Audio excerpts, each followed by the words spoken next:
அஸ்ஸலாமு அலைக்கும் friends, welcome to Hadis Mom Lifestyle. எல்லோரும் எப்படி இருக்கீங்க? நல்லா இருக்கீங்களா? அல்ஹம்துலில்லாஹ். நான் வீடியோ போட்டு ரொம்ப நாள் ஆயிடுச்சு. ஆக்சுவலாக ரொம்ப மாதமாக ஆயிடுச்சு. இனிமேல் அப்படி இல்லாமல் நான் டெய்லி வீடியோஸ் போடுறதுக்காக நான் ட்ரை பண்ணுறேன். ஸோ இப்போ என்ன இந்த வீடியோஸில் நான் உங்களுக்கு சொல்ல வந்திருக்கேன்னா, இப்போ நம்ம 22 கேரட் கோல்டு காயின் வாங்குகிறோம் இல்லையா? ஸோ அந்த மாதிரி காயின் வாங்குறது பெருசா, இல்லை 24 கேரட் கோல்டில் நம்ம வாங்குறது லாபமான விஷயமா அப்படிங்கிறத பற்றி இந்த வீடியோவில் நான் சொல்ல போகிறேன். வாங்க வீடியோக்குள்ளே போகலாம். அதுக்கு முன்னாடி என்னோடய சேனல் நீங்கள் சப்ஸ்கிரைப் பண்ணாமல் இருந்தீங்கன்னா மறக்காமல் சப்ஸ்கிரைப் பண்ணிக்கோங்க, பெல் ஐக்கானை கிளிக் பண்ணிக்கோங்க. ஸோ நான் போடுற வீடியோஸ் உங்களுக்கு எப்போவுமே நோட்டிஃபிகேஷனில் இருக்கும். சரி, வாங்க வீடியோக்குள்ளே போகலாம். இப்போ கோல்டு காயின் நம்ம 916 ஹால் மார்க்கை நம்ம எடுக்கிறோம். 22 கேரட் கோல்டில் 916 இருக்கும்.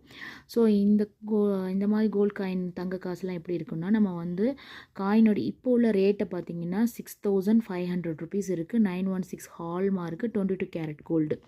ஸோ இதோட இந்த அமௌண்ட், அதாவது 916 இருக்கிற ஹால்மார்க் நகை இருக்கு இல்லையா, கோல்டு காயின் இருக்கு இல்லையா, ஸோ இது 6500 ருபீஸ். பட் நம்ம 999 இருக்கும், 24 கேரட் கோல்டில் இருக்கும். அது பிஸ்கட் பார் அந்த மாதிரிலாம் சொல்லுவாங்க. ஸோ அந்த மாதிரி இருக்கும்போது அதோட 1 கிராம் காயினில் கூட இருக்கும்.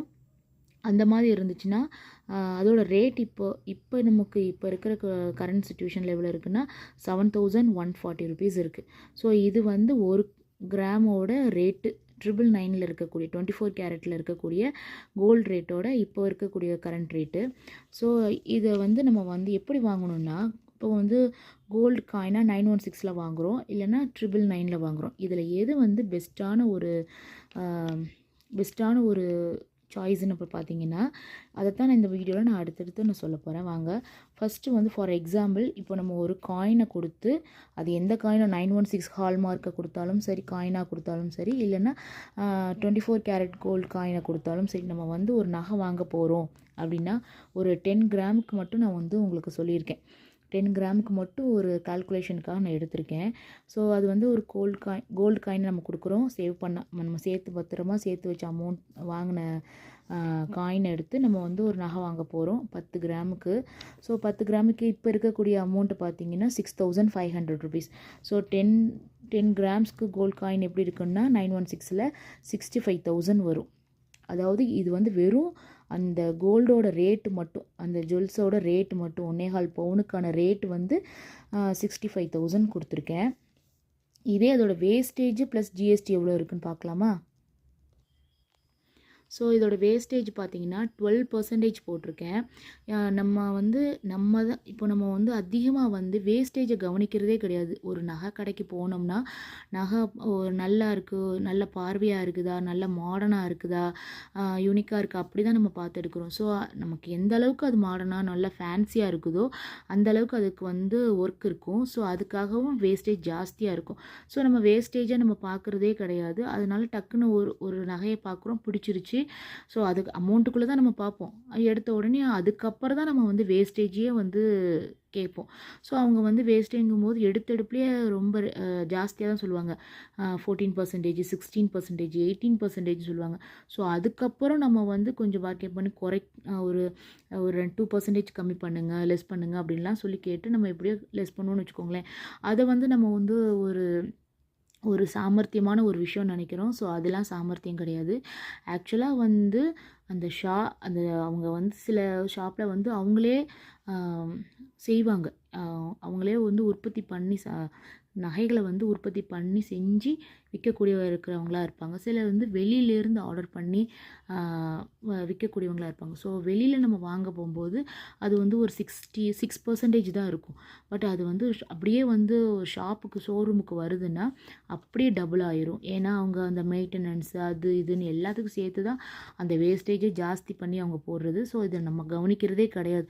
நமக்கு உள்ளே நம்ம ஒரு கடைக்குள்ளே போனோமா, நகையை பார்த்தோமா, பிடிச்சிருக்கா, அதுவும் நம்ம ரேட்டுக்குள்ளே நம்ம கையில் இருக்கிற அமௌண்ட்டுக்குள்ளே இருக்குதான்னு தான் நம்ம பார்ப்போம்.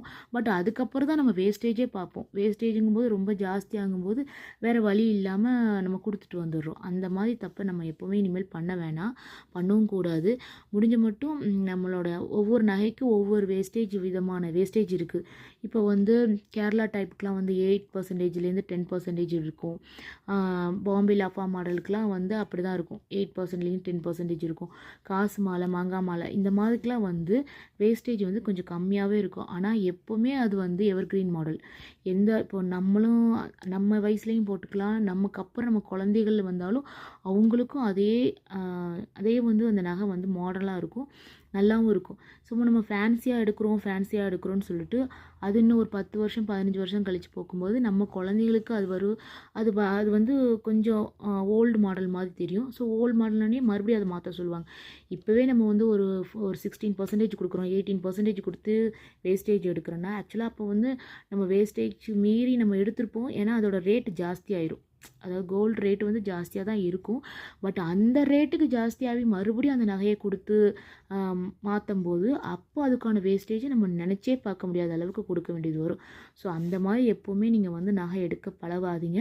ஸோ எந்த ஒரு காலத்துலேயும் பார்க்க நீட்டாக இருக்கிற மாதிரி, பார்க்க எப்போவுமே அழகாக இருக்கிற மாதிரி இருக்கிற நகையிலாவே நீங்கள் வந்து எடுத்துருக்கிறது ரொம்ப வந்து ஒரு சூப்பரான ஐடியா நான் சொல்லுவேன்.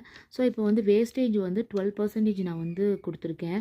அதுக்கு ஒரு 10 கிராமுக்கு வந்து 12% நீங்கள் போட்டிங்கன்னா 7,800 ருபீஸ் நம்ம கொடுக்க வேண்டியது வரும். அதே மாதிரி ஜிஎஸ்டியில் வந்து 3% அதை வந்து கழிக்கவே முடியாது. ஏன் கழிக்க முடியாதுன்னா எல்லா ஷாப்லேயுமே 3% இப்போ வந்து இருக்குது. ஸோ அதுக்குன்னு நீங்கள் வந்து ஒரு 10 கிராமுக்கு பார்த்தீங்கன்னா 1,950 ருபீஸ் நம்ம கொடுக்க வேண்டியது வரும்.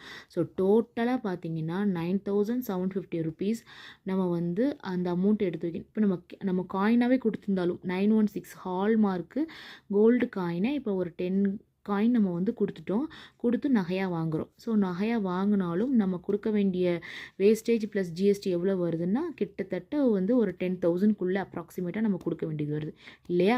இதே இப்போ நீங்கள் வந்து 916 ஹால்மார்க்கில் 22 கேரட் கோல்டு காயினாக நீங்கள் எடுக்கிறீங்கன்னு வச்சுக்கோங்களேன். ஒவ்வொரு காயினாக நீங்கள் வாங்குறீங்க, கொஞ்சம் கொஞ்சமாக சேர்த்து வாங்குறீங்க. அந்த காயினுக்கு ஒவ்வொரு தடவையும் நீங்கள் வாங்கக்கூடிய வேஸ்டேஜ் எவ்வளோ போடுவாங்கன்னு அப்படிங்கிறத பார்க்கலாம்.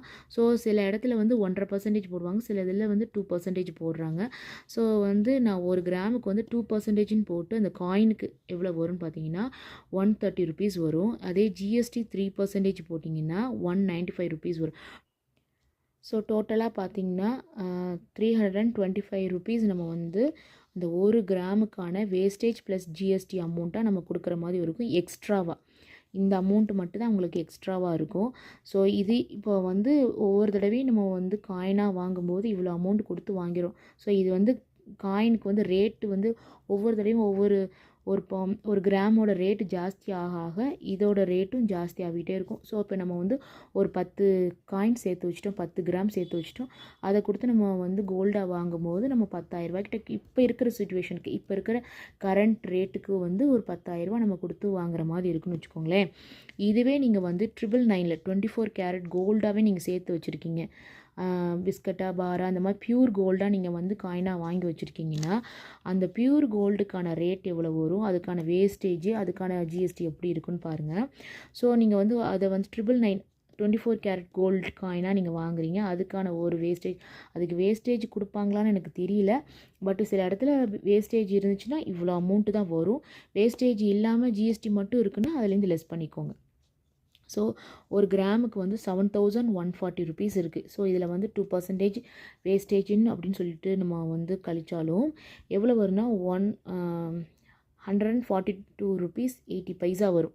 ஸோ அதே மாதிரி ஜிஎஸ்டி பார்த்திங்கன்னா அதே 7,140க்கு 3% நம்ம வந்து வேஸ்டேஜ் போட்டாலும் நமக்கு வந்து 214 ருபீஸ் 20 பைசா அப்படி இருக்கும். மொத்தமாக பார்த்திங்கன்னா 357 ரூபா நம்ம கொடுக்குற மாதிரி இருக்கும் ஒரு கிராமுக்கு. அதாவது ஒரு கிராம் 24 கேரட் இருக்கு இல்லையா கோல்டுக்கு வந்து எவ்வளோ நம்ம கொடுக்க வேண்டியது இருக்கும்னா 357 ரூபா தான் நம்ம கொடுக்குற மாதிரி இருக்கும். பட் இதோட ரேட்டே ஜாஸ்தியாக தான் இருக்குது. ஒரு கிராம் வந்து ஜாஸ்தியாக இருக்குது. அந்த கிராம் வந்து ஒரு கிராம் பார்த்திங்கன்னா 6,500 ரூபா. பட் இது வந்து 7,140 ரூபா. ஏன்னா இதில் வந்து 1% தான் நமக்கு வந்து கம்மியாகும். பட் அதில் வந்து கிட்டத்தட்ட ஒரு 8.5% வந்து கம்மியாக இருக்கும். ஏன்னா அதில் வந்து ஏதாவது ஒரு காப்பர் சேர்த்து தான் அந்த காயின் பண்ணியிருப்பாங்க. அதனால் அது 916 ஹால்மார்க். அதை விட கம்மியாலாம் இருக்குது. பட் அது வந்து நகையாகவே இப்போ நம்ம வந்து எடுத்துக்க முடியாது. அது வந்து விற்கும்போது ரேட் ரொம்ப கம்மியாக தான் போகும். அதனால ஒரு யூஸுமே கிடையாது. 916 ஹால்மார்க் தான் இப்போ இருக்கிற சுச்சுவேஷனுக்கு. அது கோல்டு காயினாக இருந்தாலும் சரி, இல்லை நகையாக இருந்தாலும் சரி, நம்ம விற்கும்போது நம்மளோட நகையில் கழிவே இல்லாமல், அதாவது லெஸ் பண்ணாமல் அப்படியே எடுத்துக்கிற அந்த ரேட்டுக்கு, அப்படியே அன்றைக்கி என்ன ரேட்டோ அந்த ரேட்டுக்கு அப்படியே எடுத்துக்கிறோன்னா அது வந்து ஒரு ப்ராஃபிட்டலான ஒரு விஷயம்னா அது பரவாயில்லை 916. பட் இது வந்து எந்த ஒரு கலப்படமே இல்லாத பியூர் கோல்டு. ஸோ அதுக்கான ரேட்டு வந்து கொஞ்சம் ஜாஸ்தியாக தான் இருக்கும். ஸோ பார்த்தீங்கன்னா கோல்டு காயின் 916 ஹால்மார்க் 22 கேரட் இது எவ்வளோ வருதுன்னா 6,500 ருபீஸ். அதே மாதிரி பியூர் கோல்டு 999 24 கேரட் பார்த்தீங்கன்னா 7,140 ருபீஸ். ஸோ இதோட டிஃப்ரெண்ட் பாருங்கள். இந்த அமௌண்ட்டுக்கு இந்த அமௌண்ட்டை நீங்கள் கழிச்சாலுமே நமக்கு எவ்வளோ வருதுன்னா கிட்டத்தட்ட 600 ருபீஸ்க்கு வருது. அதாவது ஒரு கிராமை நம்ம இப்படியே நம்ம சேர்த்தாலுமே ஒரு கிராமில் நமக்கு இப்போவே ஒரு 600 ரூபாய்கிட்ட நம்ம வந்து லாபமாக பார்த்துடுறோம். ஸோ அதே நகை நம்ம ஒரு 10 கிராம் சேர்த்துருக்கோம். அதாவது 999 24 கேரட்லேயே நம்ம வந்து ஒரு 10 கிராம் சேர்த்துருக்கோன்னா இப்போ இந்த நகையை கொண்டு போய் இந்த காயினை கொண்டு போய் நம்ம வந்து ஒரு நகை எடுக்க போகிறோம். ஸோ நகை எடுக்க போகும்போது என்ன சொல்லுவாங்க, அந்த நகை வாங்க போகும்போது கண்டிப்பாக 916 ஹால்மார்க் நகையாக தான் தருவாங்க. ஏன்னா வந்து 24 கேரட் கோல்டில் நம்ம வந்து நகை செய்ய முடியாது. 916 தான் நம்ம வந்து நகை செஞ்சு தருவாங்க. நகை செய்யவும் முடியும், நம்ம வாங்கவும் முடியும். ஸோ அப்படிங்கும்போது அவங்க அந்த 916க்கு என்ன ரேட்டு 6,500 ருபீஸ்ன்னு தான் போட்டிருப்பாங்க. ஒரு கிராமோட ரேட்டு இவ்வளோ தாங்கம்மா. அப்போ 10 கிராமுக்கு எவ்வளோ வரும், 65,000 தான் வரும். ஸோ நம்மளோட அந்த 999 இருக்குல்ல 24 கேரட் கோல்டு, அதை கொடுக்கும்போது எவ்வளோ வாங்குவாங்கன்னா இதே அமௌண்ட்டுக்கு வாங்குவாங்க. எந்த அமௌண்ட்டுக்கு 7,140 ருபீஸ்க்கு அவங்க போட்டு வாங்குவாங்க. ஸோ அப்படிங்கும்போது நமக்கு 10 கிராமுக்கு எவ்வளோ வரும், 71,400 ருபீஸ் வரும். ஸோ அவ்வளோ அமௌண்ட் வருமா. அந்த அமௌண்ட்டில் நமக்கு வந்து இந்த 595 நம்ம 10 கிராமுக்கு நம்ம வந்து எக்ஸ்ட்ராவாக பார்த்தோமாவே நமக்கு வந்து 5,950 ருபீஸ் வந்து ப்ராஃபிட்டாக கிடைக்குது, லாபமாக எக்ஸ்ட்ராவாக கிடைச்சிருச்சு. ஸோ இந்த பியூர் கோல்டை நம்ம கொடுத்து கோல்டாக ஜுவல்லாக வாங்க போகிறோம், 916 ஹால்மார்க் ஜுவல்லாக வாங்க போகிறோம். அப்படிங்கும்போது ஸோ அந்த வேஸ்டேஜுக்கான அமௌண்ட்டு கிட்டத்தட்ட ஒரு 6,000 ருபீஸ் நமக்கு வந்து கையிலிருந்தே அந்த பியூர் கோல்ட்லேருந்தே நம்ம வந்து அவங்க கழிச்சுக்குவாங்க. இப்போ நம்ம ஒரு நகை எடுக்க போகிறோம், அதுக்கு வந்து ஒரு 10 கிராம் ஒரு 1.25 பவுனுக்கு நகை எடுக்க போகிறோம். அந்த 1.25 பவுனுக்கு நீங்கள் வந்து வேஸ்டேஜ் ப்ளஸ் ஜிஎஸ்டி வந்து ஒரு 9,750 வருது, இல்லைன்னா ரவுண்டாக ஒரு 10,000 வருதுமா அப்படின்ட்டாங்கன்னா நம்மக்கிட்டேருந்து எடுத்த ஒரு 999 24 கேரட் கோல்டு நமக்கு எடுத்திருக்காங்க இல்லையா, நம்ம கொடுத்துருக்கோம், நம்ம விற்றுருக்கோம்னு வச்சுக்கோங்க. அந்த நகையிலேருந்து வரக்கூடிய அந்த எக்ஸ்ட்ரா அமௌண்ட்டு 6,000 ருபீஸை அதில் வந்து வேஸ்டேஜுக்குன்னு நம்ம கழிச்சிட்டு நம்ம கையிலேருந்து அமௌண்ட் வெறும் 4,000 ருபீஸ் மட்டும்தான் நம்ம கையிலேருந்து கொடுக்குற மாதிரி வரும். யோசிச்சு பாருங்கள். அதே 916 ஹால்மார்க்கை நம்ம வந்து காயினாக வாங்கி அதையே அப்படியே நம்ம கொடுத்து ஒரு நகையாக வாங்க போகும்போது நம்ம கையிலேருந்து 10,000 எக்ஸ்ட்ரா போகுது. அப்போது வேஸ்டேஜில் ஒரு அமௌண்ட் போயிடுது. அதாவது காயினாக வாங்கும்போது ஒரு வேஸ்டேஜுக்கு ஒரு அமௌண்ட் போயிடுது, ப்ளஸ் நகையாக வாங்கும்போது 10,000 ருபீஸ்னு ஒரு வேஸ்டேஜ் ப்ளஸ் ஜிஎஸ்டின்னு அதில் ஒரு தனியாக போயிடுது. பட் நீங்கள் வந்து 24 கேரட் கோல்டாக வாங்கினீங்கன்னா அதோட ரேட்டும் ஜாஸ்தி. வாங்கும்போது அது மட்டும் இல்லாமல் அதை கொடுத்து நீங்கள் கன்வெர்ட் பண்ணுறீங்க, ஜுவல்ஸாக மாற்றுறீங்க, 916 ஹால்மார்க்காக மாற்ற போகும்போது அந்த பியூர் கோல்டு ரேட்டு ஜாஸ்தியாக இருக்கும் இல்லையா. ஸோ அது எல்லாம் முடிஞ்சு, அதாவது அந்த கோல்டோட ரேட்டையும் எடுத்து ப்ளஸ் வேஸ்டேஜ் ஜிஎஸ்டிக்கு அவங்க எடுக்க போகும்போது நமக்கு அமௌண்ட் எவ்வளோ வரும்னா கிட்டத்தட்ட நம்ம கையிலேருந்து ஒரு 4,000 ரூபாய் அவ்வளோதான் நம்ம கையிலேருந்து கொடுக்குற மாதிரி இருக்கும். ஸோ அந்த அமௌண்ட்டே அதுலேருந்து எடுத்துக்கும். 10,000 ரூபா நம்ம கையிலேருந்து வேஸ்டேஜ் ஜிஎஸ்டிக்கு கொடுக்குறதுக்கு 6,000 ரூபா அதுலேருந்து கழிச்சிட்டோம்னா 4,000 ரூபா தான் நம்ம கையிலேருந்து கொடுக்குற மாதிரி இருக்கும். ஸோ அந்த மாதிரி இருக்கும்போது நமக்கு அமௌண்ட்டே ஜாஸ்தி தான், நமக்கு வந்து ப்ராஃபிட்டாக தான் கிடைக்கிது ஆல்ரெடி. ஸோ நீங்கள் எப்போவுமே வந்து ஒரு நகை வாங்க போகிறீங்க, அதாவது இப்போ இருக்கிற ஒரு கரண்ட் சுச்சுவேஷனுக்கு நம்ம வந்து கொஞ்சம் கொஞ்சமாக தான் ஒரு நகை சேர்க்கணும் அப்படின்ட்டிங்கன்னா அதை வந்து 24 கேரட் கோல்டாகவே நீங்கள் வாங்க பழகிக்கோங்க. அது 916 ஹால்மார்க் கோல்டு காயினா அப்படி வாங்கணும் அப்படின்னு நினைக்காதீங்க. ஸோ 24ல் பியூர் கோல்டாகவே வாங்கிக்கோங்க. ஸோ அதை கொடுத்து நீங்கள் வந்து ஜுவல்ஸாக கன்வெர்ட் பண்ணும்போது உங்களுக்கு ப்ராஃபிட்டபுளாக இருக்கும். அது வந்து அந்த வேஸ்டேஜுக்கும் ஜிஎஸ்டிக்கும் உங்களுக்கு அதுவே வந்து பேலன்ஸ் பண்ணிடும். கொஞ்சம் கையிலேருந்து போகிற மாதிரி கொஞ்சம் தான் நம்ம கையிலேருந்து கொடுக்குற மாதிரி இருக்கும். மற்றபடிக்கு அவ்வளோக்கா வராது. இதெல்லாம் வந்து நீங்கள் நகை வாங்குறதுக்கு இது பெஸ்ட்டான ஒரு விஷயம். அதாவது 24 கேரட் கோல்டு வந்து நகையாக, அதாவது காயினாவோ பிஸ்கட்டாவோ ஏதோ நீங்கள் சேர்த்துருக்கீங்க, பட் நீங்கள் வந்து நகையாக மாற்ற போகிறீங்கன்னா இந்த மாதிரி மெத்தடை ஃபாலோ பண்ணுங்கள். இல்லை நான் வந்து எனக்கு நகை தேவையில்லைங்க, எனக்கு இடத்துக்கு வேணும், ஒரு வீடு கட்ட போகிறேன், இல்லை ஒரு நிலம் வாங்க போகிறேன், ஒரு கடன் அடைக்க வேணும், இல்லைனா ஃப்யூச்சரில் குழந்தைகளோட எஜுகேஷனுக்கு தேவைப்படுது அப்படின்னீங்கன்னா நீங்கள் 916 காயினாக கூட நீங்கள் வாங்கி வைக்கலாம்.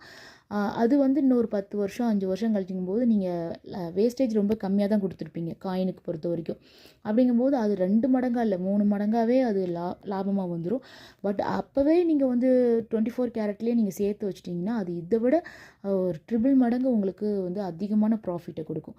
ஸோ வந்து நீங்கள் வந்து 916 ஹால்மார்க்காக காயினாக வாங்குறத விட ஜுவல்ஸாக 916ல் வாங்குறது பெட்டரான சாய்ஸு.